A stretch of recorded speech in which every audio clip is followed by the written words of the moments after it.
আমি 20 বছর পরে আজকে গরুর বাজারে আসছি আমাদের নিজেদের কোরবানির জন্য গরু কিনে।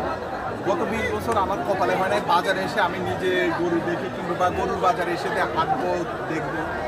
যখন মানে বাংলাদেশে ছিলাম তখন ঈদের সময় গরুর বাজারে একদিন হলো আসা হতো, যেহেতু বাইরে থাকি আর গরুর বাজারে আসা হয় না। যদিও আমি কোরবানির ঈদ 2টা করছি বাংলাদেশে, আব্বা নিজের মতো করে গরু কিনে নিয়েছে। আমি কোনোদিনই কোরবানির বাজারে এসে নিজে গরু কিনে নিয়েছি। আজকে এখানে কোরবানির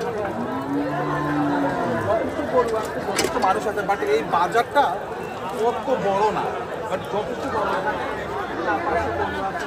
হাজার খানেক মানুষ আছে এরকম একটা অবস্থা। কোরবানির বাজারের যে একটা ফিলিংস নিতেছি, আমি একটু গরুগুলার জুম করে দেখাও।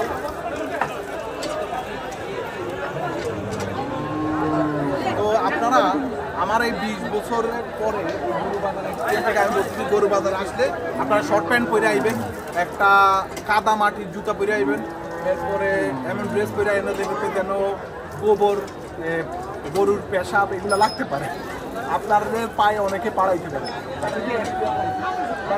আসলে আমি আমার স্মৃতিচারণ করতে পারতেছি যে আজ থেকে 20 বছর আগে গরুর বাজার আসলে কেমন ফিলিংস হতো, ঠিক সেই রকম একটা অভিজ্ঞতা নিলাম আজকে আবার এই 2024 সালে।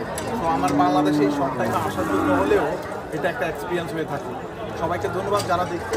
আর আমি ফাইনালি ভিডিওটা শেষ করব, আমি ক্যামেরাটা আমার সাথে নিয়ে আপনাদেরকে একটু গরুর বাজারের কাছাকাছি নিয়ে দেখানোর চেষ্টা করি।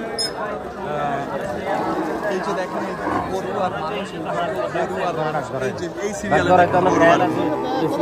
তো, আর এই সিরিয়ালও যদি আপনারা তাকান গরু